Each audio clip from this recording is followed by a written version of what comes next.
This shape reminds me of another mouse. It reminds me of something.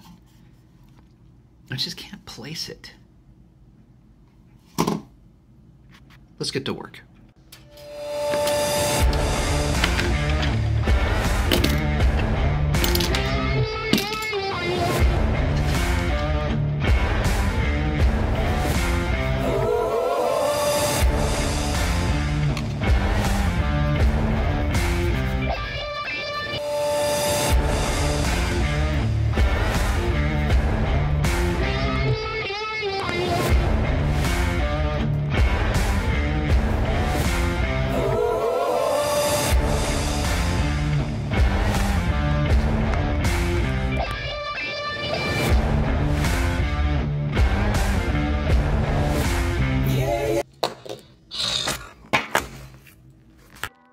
Hey everybody, Scott here, and I got a new mouse. Check it out. It is the Pwnage Ultra Custom SYMM2.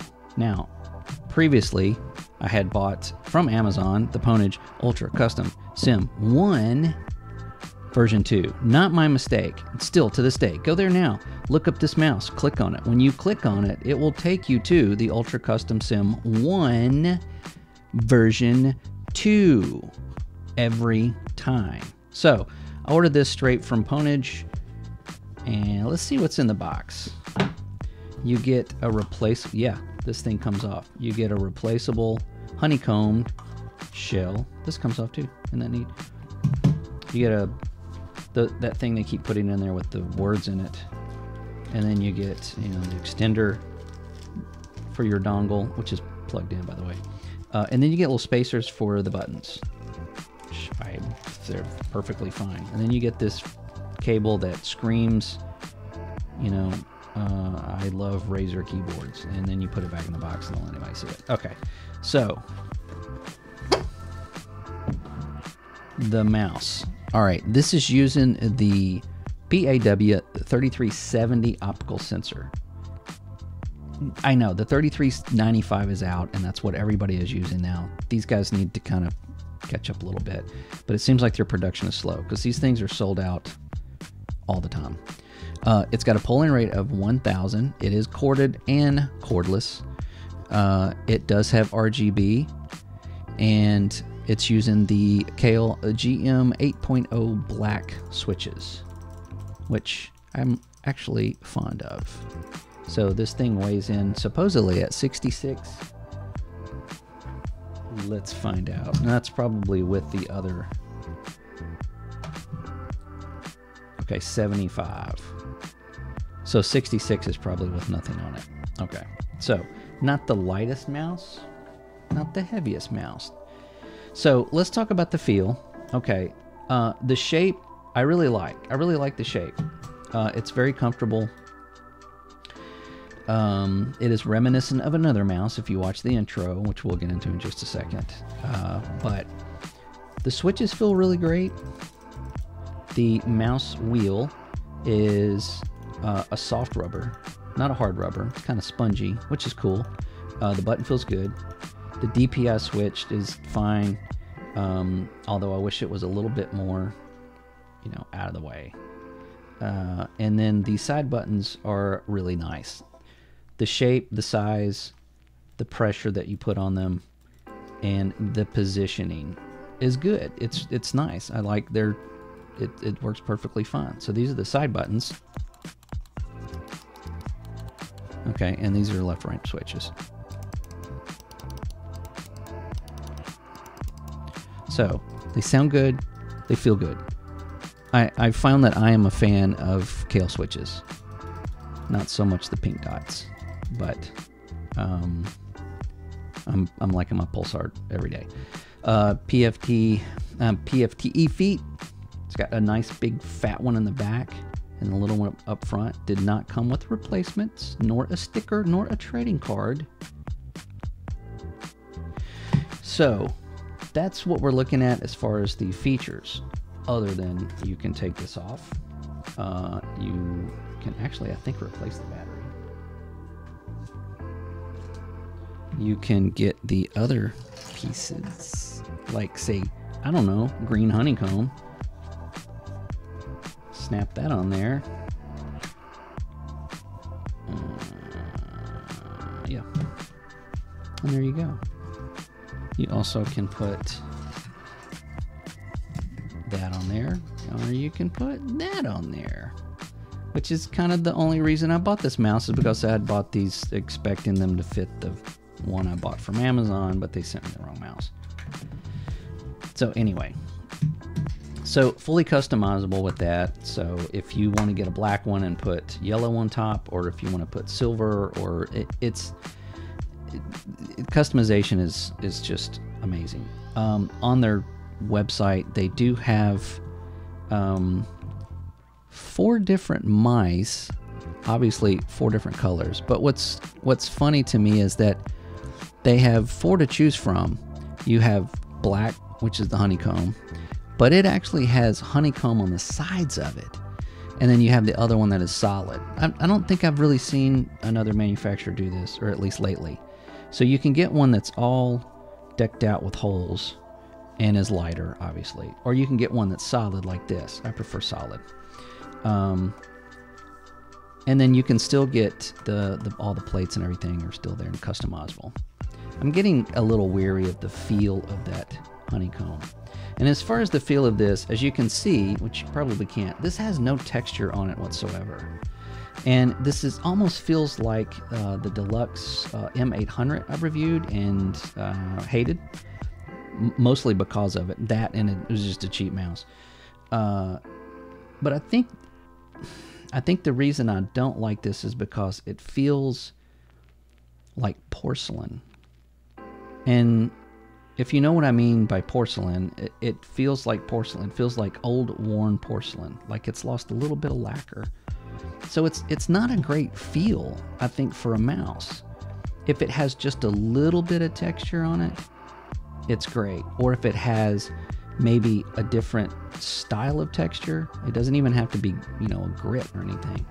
This is not my favorite. This feels cheap to me, especially since the Deluxe was a $40 mouse. This was, you know, an $80 mouse. So for twice the money, it feels the same. So that's kind of a bummer for me. Otherwise, the shape and everything is great. Now, it obviously feels and looks a lot like the Razer Viper Mini. I mean, look at and you can go to, you know, Elo and check it out.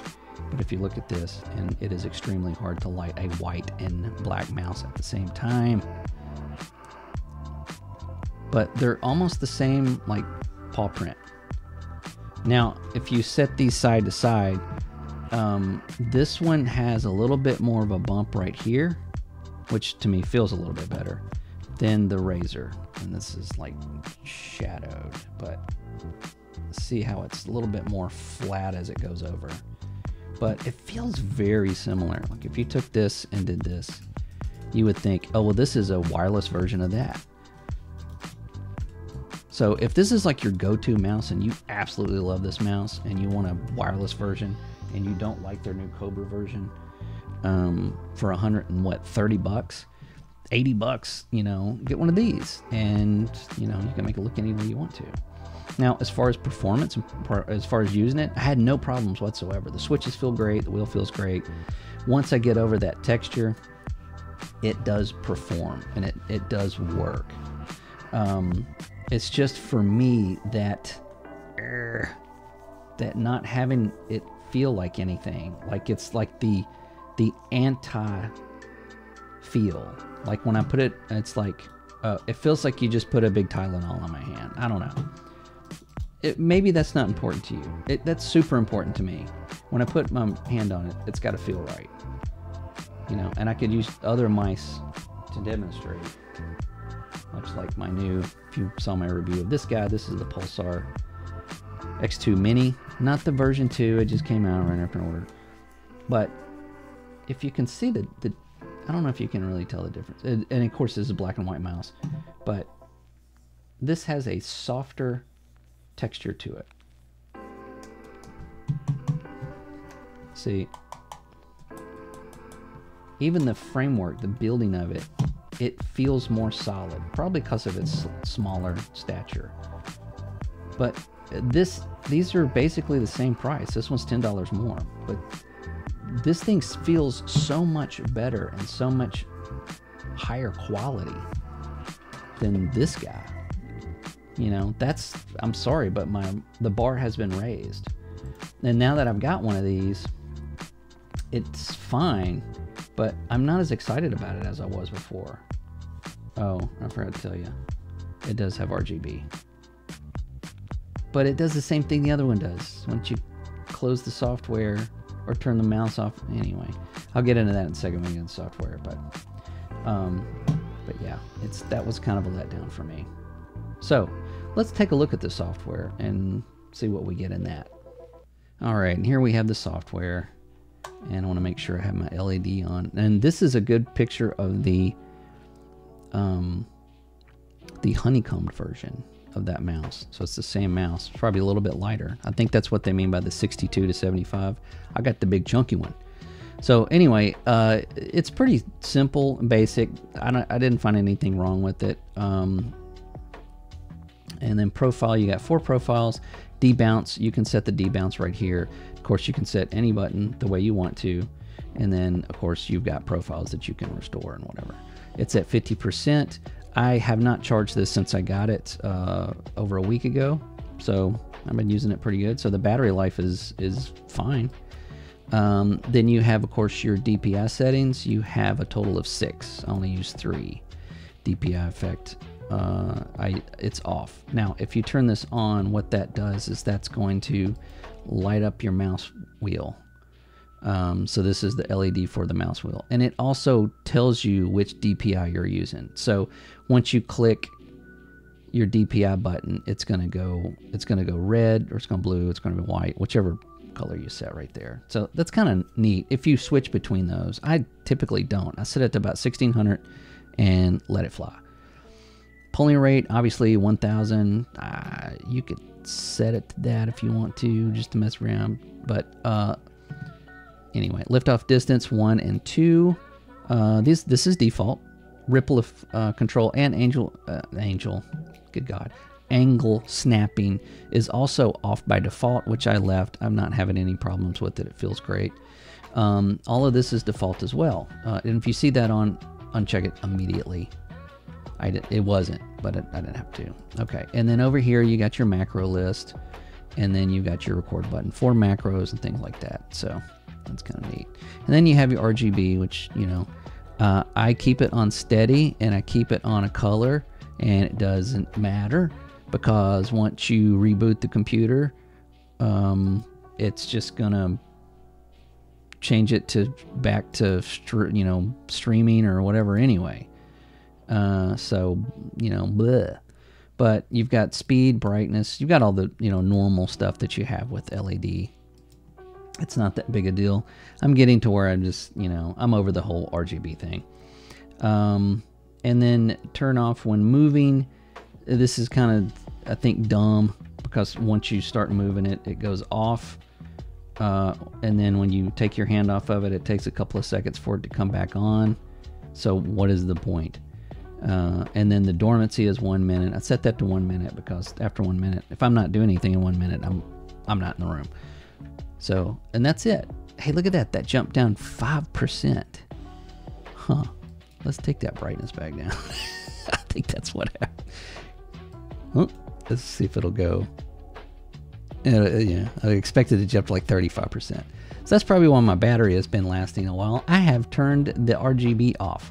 So again, on the bottom you have 2 settings. You have RGB on, and then you had off, and then you have on with RGB off. So I've been using RGB off. So that's probably why my battery's been doing good. So that's the software. Pretty basic, easy. I mean, I like it when it's just, you know, very easy to use. You know, you do have firmware updates that I think has never come out since I've known about this company. But yeah, it is funny to me that you have to install the Ultra Custom software for this mouse. So each mouse has its own software.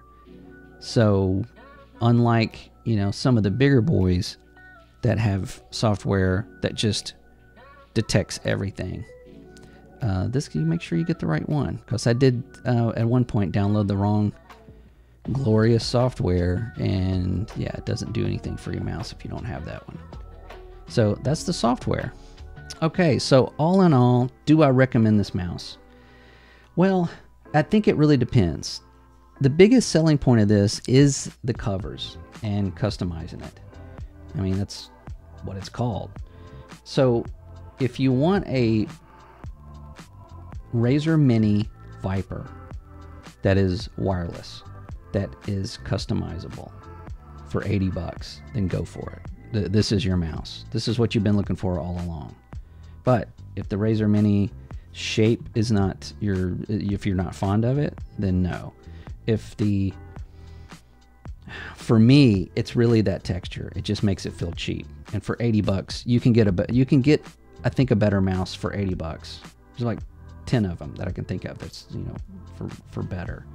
HyperX Haste 2 is $89.99, only $10 more, and that I think is a much better, more well-built, better performing mouse than this. But you do lose that customization. So I think it's fun to have a mouse like this. I would not buy another one. I wouldn't buy this again. So, you know, and as far as the covers, if you go to their website, I think these were on sale for the ones I bought. I think the whole pack was like $7.99. So for like $8, I got metallic green. And so they're not like gouging you or anything. They're like 30 bucks a piece or anything like that. I mean, they do encourage you to get them because it's fun. It's fun to just change the way your mouse looks, you know, especially this is so boring. I think they make it boring. It's just, you know, very minimal RGB. It's very flat looking. It's just like very sterile. It looks like a hospital gaming mouse. I mean, doesn't it? It just looks like it should be wearing Crocs and have a little name tag. I don't know. But so I hope this helps in your future purchases. And if you're looking for a new mouse, maybe this is it. If you like that Razer, you know, want to cut the cord, go ahead and get it. But otherwise, I think this one's probably going to end up sitting in the drawer or on eBay. I don't know. So hope it helps. Keep gaming, have fun. Please leave a comment below, and of course, please like and subscribe. It does help me to, you know, buy stuff like this and let you know about it. See what I think. So otherwise, have a great day.